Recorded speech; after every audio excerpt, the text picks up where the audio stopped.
je regrette que François Boulot soit pas là. Je regrette et en même temps je comprends en fait dans quel contexte on est et peut-être à travers cette absence quelque chose qui devrait nous interroger, nous mettre sur les gardes. C'est-à-dire que de ce que j'ai compris, et je tiens vraiment à ce préambule qui va peut-être sembler un peu étrange mais qui est très important. François Boulot a échangé avec des organisateurs de cette conférence via un agent, un conseiller en communication.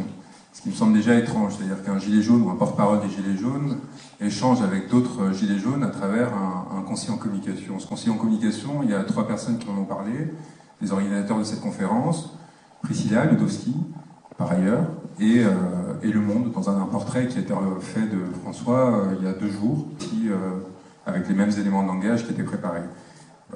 Moi je trouve ça gênant, évidemment, parce que cette personne qui est importante, qui a un discours qui est très précieux pour le mouvement, tire sa légitimité des personnes qui aujourd'hui organisent ce type d'événement et il n'y a aucune raison qu'ils se mettent en surplomb par rapport à eux et les dominent de cette façon.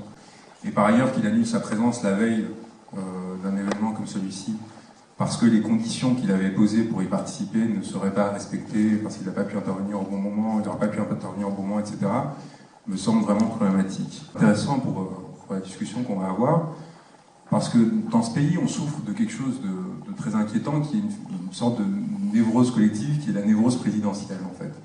C'est-à-dire, dès que quelqu'un se retrouve dans une position favorable dans les médias, du fait de ses prises de position politiques, il va tout de suite se retrouver dans une posture projective où il va se dire, bien, pourquoi pas moi ?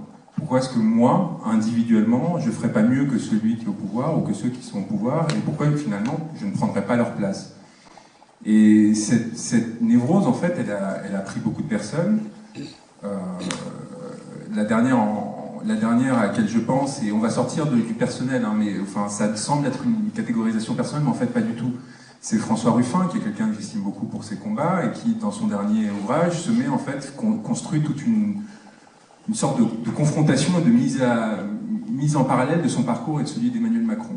Et à 2 reprises dans l'ouvrage, il se dit, mais pourquoi pas moi, en fait ? Et est-ce que je devrais me laisser tenter par...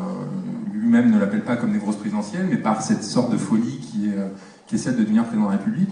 Donc vous dites, c'est comme quelqu'un comme François Ruffin, qui très sincèrement, depuis des années, défend les causes de personnes qui sont fragiles, etc., se laisse prendre par cette sorte de fantasmatique et cet égo, en fait, qui tout d'un coup prend le pas sur ses convictions, c'est qu'on a un vrai problème de système, en fait. Un système qui produit ce genre de... Moi, je les appelle des névroses, et qui font qu'alors qu'on s'était engagé pour des idées, très vite, on va se dire, mais en fait, moi, en tant que personne, je suis plus fort que les idées que je défends et que le mouvement qui m'a permis d'arriver à cette visibilité médiatique, etc. Et si je suis en cette position de défendre des idées, c'est pas parce que ces idées sont fortes, mais parce que c'est moi qui suis fort et qui suis plus fort que celui qui est en face. C'est-à-dire, quelle est la tentation quand on voit une tête émerger, là, on va dire, par exemple, avec le comportement de François, c'est de me dire, mais c'est pas possible, il faut l'abattre quelque part. Vous voyez, c'est-à-dire que tout de suite, on va être dans un rapport de... Enfin, le politique va se retrouver réduit à une question de personne, alors que c'est tout sauf l'enjeu du mouvement, en particulier du mouvement qui est en train de se construire aujourd'hui. Donc, j'aimerais fermer ça et en même temps prévenir, vraiment prévenir de quelque chose qui s'infiltre dans le mouvement des Gilets jaunes. On l'a bien vu avec les tentatives successives de créer des listes aux européennes, alors qu'on sait tous parfaitement que créer des listes aux européennes aujourd'hui, ça ne servirait qu'à une chose, c'est-à-dire envoyer des notables au Parlement européen. Et pourtant, cette tentation, elle a existé chez certaines personnes, chez Ingrid, Shaikh, etc. Parce que le désir que suscite ce système, finalement, était plus fort chez eux que le désir de bouleverser et de changer réellement la condition de la majorité.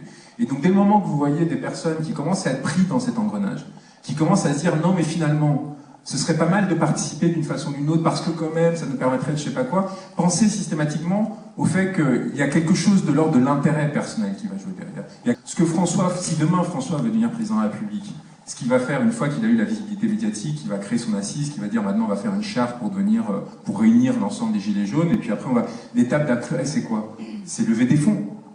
Parce que vous êtes obligé de vous mettre en concurrence face à des forces politiques existantes qui ont des millions et des millions d'euros qui leur permettent de payer des salariés, de structurer, d'organiser des réunions dans toute la France, etc. Et pour lever des fonds, qu'est-ce que vous devez faire? Vous devez faire des dîners en ville. Vous devez permettre à des gens qui vous fassent des dons, enfin vous devez... Et qui est-ce que vous allez cibler pour relever des fonds? Bah, ça va pas être les gilets jaunes, vous n'allez pas aller très loin, ça va être les personnes qui vont avoir un certain niveau de revenus, ça va être comme Macron, et en fait vous retombez exactement dans la logique de M. Macron. Parce que la seule façon d'accéder au pouvoir dans la Ve République consiste à faire un compromis avec les élites et les classes dominantes qui vont vous permettre d'avoir accès aux médias, qui vont vous permettre de financer votre campagne présidentielle et qui vont vous permettre, in fine, justement, de vous adresser à l'ensemble des Français. Monsieur Macron, je le rappelle, s'est appuyé sur 900 donateurs pour récupérer plus de 7 millions d'euros. De façon tout à fait légale, c'est-à-dire en faisant donner à ces 900 personnes le maximum autorisé par la loi, 7 500 euros, ce qui est énorme, et on pourrait se poser la question, pourquoi est-ce qu'on peut donner jusqu'à 7 500 euros déductibles fiscalement? On voit très bien que ça crée une inégalité, c'est-à-dire que les bourgeois, pour prendre un terme très simple, qui ont la capacité de donner 7 500 euros par an, à une force politique, vont avoir un poids et un accès, une capacité d'influence beaucoup plus grande auprès de nos dirigeants que ceux qui peuvent donner peu. Et nous, on s'est dit, oui, mais 7 500 euros, c'est pas tant que ça. Et 7 500 euros, parce que c'est limité par la loi, c'est pas énorme. Mais en fait, voilà, avec 900 personnes, vous avez 7 millions d'euros, vous avez la moitié d'un budget pour une campagne présidentielle.